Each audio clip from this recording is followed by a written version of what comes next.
Hello everyone, I am Anish and you are watching my channel Anish academy. So आज का हमारा जो टॉपिक है दैट इज़ हम एक नया सब्जेक्ट लेके आए हैं, important question of biochemistry. Biochemistry में जितने भी इम्पोर्टेंट क्वेश्चन बनते हैं for D Pharm second year, हम आज वो सारे क्वेश्चंस को डिस्कस करेंगे for your final board paper. ठीक है, तो हम एक एक करके क्वेश्चंस को डिस्कस करते जाएंगे। हम उसके कितने आंसर कितना बड़ा लिखना है, क्या लिखना है, हम वो भी डिस्कस करेंगे। एंड कितने मार्क्स के लिए पूछा जा सकता है वो भी मैं बताते जाऊंगा। ठीक है, तो मैं बेसिकली आपके पैटर्न पेपर जैसे क्वेश्चन पेपर पे पूछा जाता है उसी के हिसाब से आपको बोलते जाता हूँ। आपका फर्स्ट पैटर्न पेपर जैसा है, first long answer question for 5 marks. Then आपका पैटर्न पेपर है, नेक्स्ट क्वेश्चन आता है आपका question number second for 3 marks. And then 1 mark के क्वेश्चन जो पूछे जाते हैं। ठीक है, हम वो चीज़ें डिस्कस करते जाएंगे। तो स्टार्ट विथ हमारे लॉन्ग आंसर क्वेश्चन। ठीक है, जो कि 5 मार्क्स के लिए पूछे जाएंगे, जिसमें आपको कोई भी 6 अटेम्प्ट करना है फ्रॉम 7। तो 7 क्वेश्चन में से कोई भी 6 अटेम्प्ट करना है। आपके ऑप्शन एज प्रीवियस अगर आप देखोगे तो पुराने सिलेबस के हिसाब से आपके ऑप्शन कहीं ना कहीं कम हो जाते हैं। पहले आपके ऑप्शन कुछ ज़्यादा ही थे, अभी आपको सिर्फ एक ही ऑप्शन मिलता है। ठीक है, एक को ही आप छोड़ सकते हैं, तो थोड़ा इस मैटर में पेपर हार्ड बन जाता है। बट आपको कैसे 5 मार्क के क्वेश्चन में जैसे आप देखोगे, तो मैं अगर आपको फर्स्ट क्वेश्चन पढ़ के बताऊँ, analyse the various factor affecting the enzyme activity, explain effect of temperature and substrate concentration on enzyme. तो इस क्वेश्चन जैसे बना हुआ है दिस क्वेश्चन, ये क्वेश्चन में आपको क्या 2-3 क्वेश्चन का मिक्सअप मिल जाता है। ठीक है, ऐसे सेम तरीके से आपको जो 5 मार्क के क्वेश्चन है, कोई 3 क्वेश्चन बाइंड होके मिलेगा, कोई 2 क्वेश्चन बाइंड होके मिलेगा आपको। मतलब एक ये आपको बेनिफिट मिल जाती है। ठीक है, जैसे कि आपको कोई टॉपिक ऐसा हुआ है कि आपको पूरी तरीके से पूरा टॉपिक नहीं आता है, उसमें से कुछ कुछ पॉइंट्स आपको आते हैं, तो उस मैटर में आप क्या कर सकते हैं, तो जो आपको जितना पॉइंट आता है जितना टॉपिक में आप उतना तो लिख ही सकते हैं। तो हमने फर्स्ट क्वेश्चन बताया जैसे, जिसमें आपको एनालिस्ट करना है एंजाइम की एक्टिविटी में कौन से फैक्टर अफेक्ट करते हैं। देन उसी में आपका देन क्वेश्चन बनता है explain the effect of temperature. उसी में जैसे कि हमने बोला ना, फैक्टर को पहले आपको एनालिस्ट करना है, तो इसी में एक हेल्प आपको ये मिल जा रही है बेनिफिट की आपको एक फैक्टर तो इधर लिखा हुआ है जैसे कि टेम्परेचर। देन उसके बाद सबस्ट्रेट कॉन्सेंट्रेशन दूसरा फैक्टर में लिखा हुआ है, तो आपको ये दोनों फैक्टर को एज एन एग्ज़ाम पूरा एक्सप्लेन करना है कि कैसे अफेक्ट करता है एंजाइम के एक्शन को। ठीक है, देन इसी में आपको ऐसा क्वेश्चन आ सकता है, analyse the various factor affecting the enzyme activity and explain any two. तो आपको हिसाब से आपके हिसाब से आप ऐसा भी पूछ सकते हैं कि कोई भी दो को एक्सप्लेन करो। ठीक है, नेक्स्ट क्वेश्चन आपका है write the source, structure, daily requirement, function and deficiency disease of vitamin C. तो विटामिन सी का आप सोर्स लिखना है। विटामिन सी को एस्कॉर्बिक एसिड भी बोलते हैं, तो आपका क्वेश्चन विटामिन सी की जगह पे एस्कॉर्बिक एसिड भी लिखा हुआ मिल सकता है। तो you don't have to be confuse on that thing. आपको प्रायोरिटाइज करना है कि विटामिन के जितने भी नाम हैं उनको आपको याद करना है। ठीक है, तो आपको विटामिन सी का सोर्सेस लिखना है। देन आपको उसका स्ट्रक्चर कैसा होता है, देन उसकी डेली रिक्वायरमेंट कितनी होती है for human body, and then उसकी फंक्शंस क्या है विटामिन सी का हमारे बॉडी में, और अगर हमको विटामिन सी नहीं मिलता है उसकी डेफिशिएंसी डिसीज़ क्या हो सकती है। ठीक है, वो भी आपको लिखना है for 5 mark. Describe the urea cycle with its significance. तो जब आप यूरिया साइकिल को एक्सप्लेन करोगे तो आपको साइकिल भी ड्रॉ करना है, तो आप साइकिल के बारे में डिस्क्रिप्शन लिख सकते हैं, या फिर आपको अगर डिस्क्रिप्शन नहीं जम रहा है तो आप सिर्फ साइकिल भी बना सकते हैं। तो मेरे हिसाब से साइकिल बनाना ज़्यादा ईजी रहता है। Next question, write a note on fatty liver and hypercholesterolemia. तो आपको फैटी लिवर पे नोट लिखना है, short note. Then hypercholesterolemia पे आपको थोड़ा शॉर्ट नोट लिखना है। ठीक है, next question, describe glycolysis cycle with its significance. सबसे पहले ग्लाइकोलिसिस साइकिल को ड्रॉ करें। अगर आपको पूरा आंसर याद है तो आंसर भी लिख सकते हैं। ठीक है, फिर उसकी सिग्निफिकेंस लिखनी है, उसकी एनर्जेटिक्स लिखनी है। एनर्जेटिक्स आपको लिखना आना चाहिए। Next question is write a note electron transport chain and oxidative phosphorylation. तो आपको ETC cycle, electron transport chain reaction आपको लिखना है, एंड देन उसका ऑक्सीडेशन फॉस्फोराइजेशन भी लिखनी है। देन आपका है next question, explain various routine test to assess the function of kidney with their significance. आपको किडनी के जितने भी टेस्ट है सारे लिखने हैं, एंड देन उसके सिग्निफिकेंस भी लिखने हैं, जैसे कि GFT that is glomerular function test होता है, ठीक है, क्लियरेंस टेस्ट होता है, केरेटिन टेस्ट होता है, सारे टेस्ट को आपको लिखना है। नेक्स्ट है describe Krebs citric acid cycle and give it significance. Krebs cycle भी पूछ सकता है या सिट्रिक एसिड साइकिल भी पूछ सकता है, तो आपको पता होना चाहिए कि दोनों के नेम सेम है। ठीक है, क्रेब्स साइकिल भी इंपॉर्टेंट क्वेश्चन बन जाता है, ग्लाइकोलिसिस भी इंपॉर्टेंट क्वेश्चन बन जाता है, यूरिया साइकिल भी इंपॉर्टेंट क्वेश्चन बन जाता है, साथ में इनके सिग्निफिकेंस भी आपको याद करना है। Next question is explain different type of enzyme inhibition with suitable example. आपको सारे एंजाइम इनिबिशन का टाइप एनलिस्ट करना है सबसे पहले, फिर उसकी डेफिनेशन भी लिखनी पड़ेंगे आपको इसमें, और इसको थोड़ा एक्सप्लेन भी करना है। जो भी इनिबिशंस है, जैसे कि फॉर एग्जांपल कम्पिटिटिव इनिबिशन है तो उसका एग्जांपल विथ, ठीक है, non competitive inhibition, allosteric inhibition, ये सारे तीनों के तीनों को आपको एक्सप्लेन भी करना है। Next question is write the source, structure, daily requirement, function and deficiency disease of vitamin A. तो सेम तरीके से विटामिन ए के क्वेश्चन आ गया, विटामिन ए का सोर्स, स्ट्रक्चर, डेली रिक्वायरमेंट और फंक्शन और डिफिशियंसी डिसीज। विटामिन के क्वेश्चंस आपको ऐसे ही बनेंगे, अगर 3 मार्क करा तो इसमें थोड़ा कम पूछेंगे, लेकिन सेम ऐसे क्वेश्चन आपको पूछा जाएंगे विटामिन पे। और vitamin A and vitamin C is very important in the vitamin के जितने भी टाइप्स हैं। ठीक है, next question is explain in detail any 2 disease related to the abnormal metabolism of carbohydrate. तो आपको जो भी डिसीज़ होते हैं कार्बोहाइड्रेट मेटाबॉलिज्म अगर अच्छे से नहीं हुआ, उनको आपको इनलिस्ट करना है। इनलिस्ट करने के बाद आपको कोई भी 2 आपको एक्सप्लेन करना है। यहाँ पर इनलिस्ट बोला नहीं गया है, आप कर सकते हैं इनलिस्ट, क्योंकि उससे थोड़ा क्या होता है, इंप्रेशन अच्छी गिरती है। नेक्स्ट आपको वो थोड़ा एक्सप्लेन भी करना है कोई भी 2 को डिसीज़ को। ठीक है, नेक्स्ट है discuss in detail beta oxidation of fatty acid along with its energetics. तो आपको बीटा ऑक्सीडेशन का डिटेल लिखना है, देन उसके एनर्जेटिक भी लिखनी है। नेक्स्ट है explain various function of liver and various test to assess the function of liver. तो लीवर के फंक्शंस आप HAP में पढ़ चुके हैं, ह्यूमन एनाटोमी एंड फिजियोलॉजी, आपको वो ही तो याद ही होगा, तो आप इधर लीवर के फंक्शंस इजीली लिख सकते हैं। And there is a very big benefit for you कि आपके HAP में भी आपको एक लीवर फंक्शन टेस्ट, जो भी फंक्शन टेस्ट है, ऑर्गन फंक्शन टेस्ट, उस पर एक चैप्टर है। तो ये चैप्टर के क्वेश्चंस अगर आप अच्छे से याद कर लेते सारे टेस्ट, तो आपको वहाँ पर कहीं ना कहीं जाके प्रॉफिट होता ही है। ठीक है, तो ये चीज़ आपको यहाँ पे भी करनी है, वहाँ पे भी करनी है, तो आपको फंक्शन टेस्ट जो भी ऑर्गन टेस्ट है, सारी चीज़ें वेरी नाइसली आपको याद करनी चाहिए। नेक्स्ट क्वेश्चन आपका है that is write a note on transamination and deamination reaction of amino acid। Amino acid के जो 2 नोट लिखने हैं आपको, ट्रांसएमिनेशन और डीएमिनेशन पे। ठीक है, क्लियरली आपको ट्रांसएमिनेशन और डीएमिनेशन आपको पूरी तरीके से याद करनी है। नेक्स्ट क्वेश्चन है explain osazone formation test and Seliwanoff test with their principle. ठीक है, तो टेस्ट जो हम कार्बोहाइड्रेट, प्रोटीन एंड लिपिड्स पे टेस्ट लगाते हैं, उनके टेस्ट को आपको कहीं ना कहीं कोई ना कोई क्वेश्चन आता ही है, लेकिन osazone formation test is very important. जब आप ओसाजोन फॉर्मेशन टेस्ट लिखोगे तो आप नीडल शेप जो बनाते हैं, नीडल शेप दिखता है, कभी कभी सनफ्लावर शेप दिखता है, तो आपको वो ड्रॉ भी करते हुए आना चाहिए, आपको ड्रॉ भी करना है, उससे इंप्रेशन अच्छी गिरती है।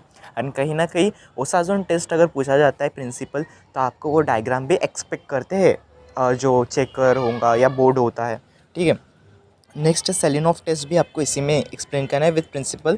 ठीक है, next question is write the structure, source, function and deficiency disease of vitamin D. तो विटामिन डी के structure, source, function and deficiency disease आपको लिखना है। Next explain protein deficiency diseases. तो कार्बोहाइड्रेट हो गया, अब प्रोटीन के जो भी डिफिशियंसी डिसीज़ बनते हैं उनको आपको एक्सप्लेन करना है। यहाँ पर जैसे कि 2 मैं बता देता हूँ, एक है क्वाशिंगकोर डिसीज़ और मारास्मस डिसीज़। ये दोनों क्वेश्चन आपको क्वाशिंगकोर डिसीज़ पर्सनली ऐसा वो क्वेश्चन भी आ सकता है, डायरेक्ट पूछ सकते हैं कि क्वाशिंगकोर डिसीज़ को एक्सप्लेन करो या मारास्मस डिसीज़, क्योंकि प्रोटीन में ये दोनों disease is very important. Our next question is give account on cholesterol synthesis. इस पे एक और एक क्वेश्चन बनता है, दैट इज़ कोलेस्ट्रॉल का स्ट्रक्चर भी पूछ सकते हैं। ठीक है, तो आपको सबसे पहले यहाँ पर लिखना है कोलेस्ट्रॉल की सिंथेसिस लिखनी है, जिस पे आपको अकाउंट लिखनी है कैसे कोलेस्ट्रॉल सिंथेसिस होता है। Next question is note on ketolysis, ketolysis पे एक नोट लिखना है। Next is discuss in detail about the composition of electrolyte. Electrolyte का कंपोजिशन पे आपको डिटेल इन्फॉर्मेशन लिखनी है। ठीक है, explain estimation of creatine, creatine का एस्टिमेशन कैसे होगा उस पर आपको एक्सप्लेन करना है, जैसे उसका प्रिंसिपल हो गया, उसका फार्मूला हो गया, उसका प्रोसीजर हो गया, जो कि आप कहीं ना कहीं प्रैक्टिकल में कर चुके हैं। ठीक है, यहाँ पर हमारे 5 मार्क्स के लॉन्ग आंसर क्वेश्चन के कुछ इंपॉर्टेंस ख़त्म होते हैं।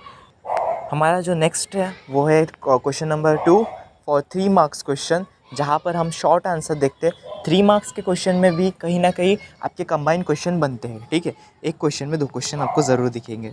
सो 3 मार्क्स के क्वेश्चन में हमारा फर्स्ट क्वेश्चन है define and classify carbohydrate with example. Important question this is. आपको कार्बोहाइड्रेट का डेफिनेशन याद करना है, इसमें लिखना है, एंड देन आपको जो उसके क्लासिफिकेशन होते हैं वो आपको लिखने हैं। आपको ये चीज़ ध्यान में रखना है कि जितने भी डेफिनेशन है try to write it exact. मैं जैसे बोलते रहता हूँ, तो आपको जो डेफिनेशन है वो एग्जैक्ट लिखनी है, ठीक है। एग्जैक्ट सेम टू सेम होनी चाहिए, बिकॉज शेकर जो होता है, जो बोर्ड मेंबर है, वो एक्सपेक्ट करते हैं कि डेफिनेशन एटलीस्ट आप एग्जैक्ट लिखेंगे। देन आपका क्लासिफिकेशन हो गया, ठीक है। Explain the structure of protein. जो प्रोटीन है, प्रोटीन का स्ट्रक्चर को आपको एक्सप्लेन करना है, ठीक है। देन है next question define and classify lipid with example. Same आपको लिपिड के साथ भी है कि आपको डिफाइन लिखनी है एंड इसकी क्लासिफिकेशन करनी है। देन उसके बाद है write a note on the structure of RNA. RNA के स्ट्रक्चर पे आपको नोट लिखना है। Then next question is write a note on water balance in the body. Water balance के ऊपर आपको नोट लिखना है। जब आप ये नोट लिख रहे होंगे तो आपको एक टेक्स्ट बुक में या कोई भी आप अगर बुक देखेंगे तो आपको उसमें वाटर का एक बैलेंस शीट होती है, तो बैलेंस शीट आपको लिखनी है जिसमें इनटेक कितना करना है, जिसमें आउटपुट कितना कर लेना है, ठीक है, वो चीज़ होती है। देन है describe the function of magnesium and sodium in the body. तो मैग्नीशियम एंड सोडियम का जो भी एक्शन है, फंक्शन है हमारे बॉडी में, वो आपको लिखनी है। नेक्स्ट है write a note on oral rehydration therapy, जिसको हम बोलते हैं ORT। तो ओरल रिहाइड्रेशन थेरेपी पे आपको नोट लिखनी है। देन उसके बाद write a note on phenylketonuria. Phenylketonuria पे